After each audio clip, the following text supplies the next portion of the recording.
Good day, Black Knight scholars. Mr. Deegan here. It is 10:05 VidNotes time. Let's write down the learning target now. I will understand today the role of America's military during the Cold War.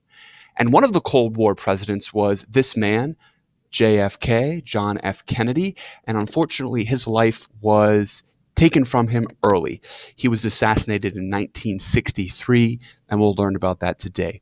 We'll also learn about how Vietnam War veterans were not treated very well when they returned home, and it really wasn't their fault.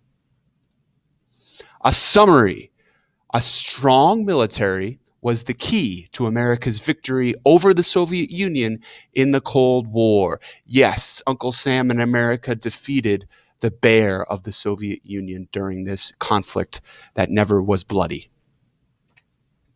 Kennedy's inaugural address. President Kennedy pledged in his inaugural address that the U.S. would pay any price, bear any burden, meet any hardship, support any friend, oppose any foe, in order to assure the survival and the success of liberty.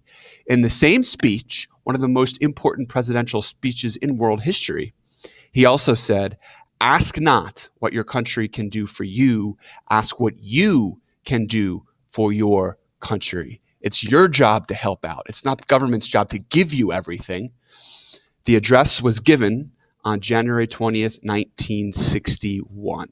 And here's a picture of Kennedy giving that very famous speech.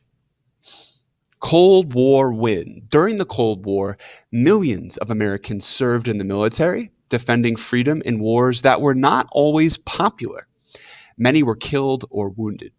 As a result of their service, the U.S. and American ideals of democracy and freedom ultimately prevailed in the Cold War struggle with Soviet communism. Let's look at the Cold War scorecard. Oh, winner, U.S. JFK Assassination. President Kennedy was a World War II veteran, and he was assassinated in 1963 in Dallas, Texas.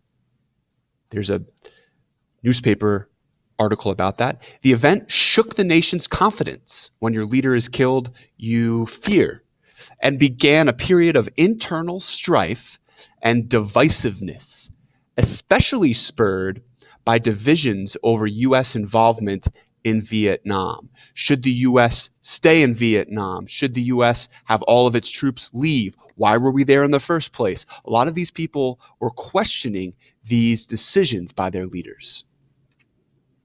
Vietnam vets face hate. U.S. veterans of World War II returned home to a grateful nation. The Nazis were defeated. However, Vietnam veterans returned home facing hostility, hate, from some who opposed the war. And you see some protesters saying, "Make love, not war," during Vietnam. Some protesters spat on soldiers who returned from Vietnam. Is that fair? Vietnam vets honored.